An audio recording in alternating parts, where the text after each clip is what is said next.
नमस्कार, मी पंजाब डक.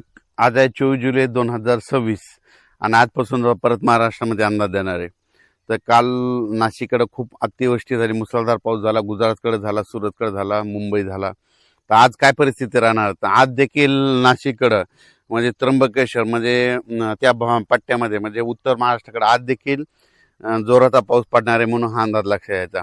राज्यात मात्र आणखीन तुम्हाला एक सांगू इच्छितो, आज आहे 24, 25, 26, 27, त्याच्यानंतर 28, 29, 30, 31 पर्यंत दररोज वेगवेगळ्या भागात आता पाऊस पडणार आहे. पण आता काय होणार आहे, ह्या पावसाचं स्वरूप रिमझिम नाही राहणार. काय होणार, दुपारपर्यंत चांगलं असं कडाक्याचं ऊन पडेल आणि 2-2:30च्या नंतर जोराचा पाऊस पडणार आहे म्हणून हा अंदाज सर्व शेतकऱ्यांना लक्षात यायचा.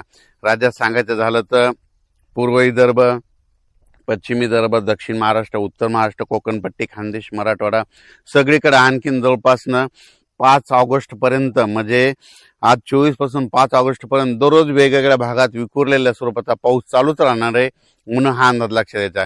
शेतकऱ्यांनी जशी वेळ भेटेल तशी शेतीचे कामे करून घेणे म्हणजे हे एक सगळ्यात महत्वाचं आहे. त्याच्यानंतर राज्यात सांगायचं झालं तर आणखीन परत सोलापूर जिल्हा, लातूर जिल्हा, धाराशिव जिल्हा त्या भागामध्ये देखील त्या शेतकऱ्याला सांगू इच्छितो तुमच्याकडे देखील काय होणार आहे म्हणजे आता ह्यामध्ये 24 ते 5 ऑगस्टच्या दरम्यान तुमच्याकडे देखील चांगला जोराचा पाऊस पडणार आहे म्हणून हा अंदाज लक्षात यायचा, कारण की तुमच्यासाठी आनंदाची बातमी. त्याच्यानंतर विदर्भामध्ये देखील काय होणार आहे, आज 24 पासून ते 5 ऑगस्ट पर्यंत दररोज वेगवेगळ्या भागात विखुरलेल्या स्वरूपाचा पाऊस पडणार आहे. दुपारपर्यंत चांगलं कडाक्याचं ऊन पडणार, पण दुपारी 2:30-3च्या नंतर जोराचा पाऊस येणार म्हणून हा अंदाज सर्व शेतकऱ्यांना लक्षात यायचा. त्याच्यानंतर मराठवाड्यामध्ये परभणी जिल्हा, लातूर जिल्हा, बीड जिल्हा, धाराशिव जिल्हा, जालना जिल्हा, संभाजीनगर, हिंगोली जिल्हा ह्या पट्ट्या मराठवाड्यातल्या शेतकऱ्याला सांगू इच्छितो की मराठवाड्यात देखील काय होणार आहे, असं चांगलं दुपारपर्यंत कडक ऊन राहील, पण 2:30-3च्या नंतर ते रात्रीपर्यंत मग जोराचा पाऊस पडणार आहे म्हणून हा अंदाज लक्षात यायचा. हा पाऊस दररोज एकदाच सगळीकडे येणार नाही, दररोज वेगवेगळ्या भागात आणखीन जवळपास 5 ऑगस्ट पर्यंत असंच विखुरलेला स्वरूपात राहणार आहे.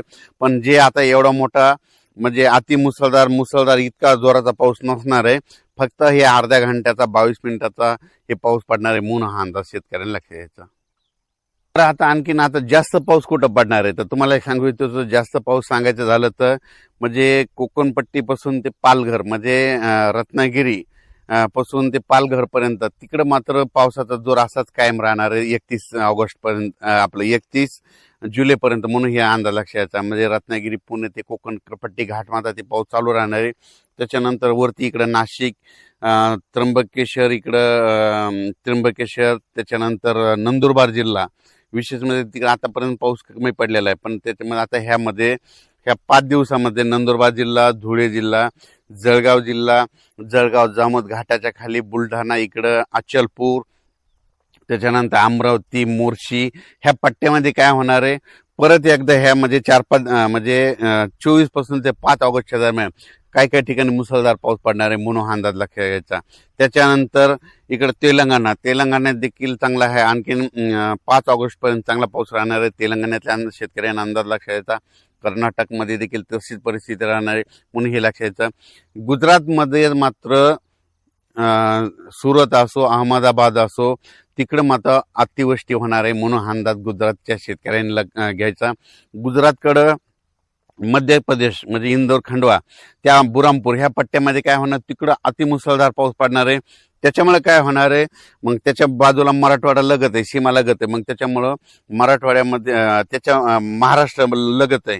तर बुरामपूरच्या बाजूला मग जळगाव जामोद येतं, इकडं अचलपूर येतं, परतवाडा येतं, त्याच्यानंतर इकडं रायवेर येतं, तिकडं नंतर पाचोळा, भडगाव हे जळगाव जिल्ह्यामध्ये काय होणार, मध्य प्रदेशमध्ये मुसळधार पाऊस पडत असल्यामुळं जळगाव जिल्हा, धुळे जिल्हा, नंदुरबार जिल्हा, अमरावती जिल्हा, बुलढाणा जिल्हा घाटाच्या खाली म्हणून ह्या परिसरामध्ये मात्र मुसळधार पाऊस पडणार आहे ह्या 5 दिवसामध्ये म्हणून ही अंदाज लक्षात यायचा.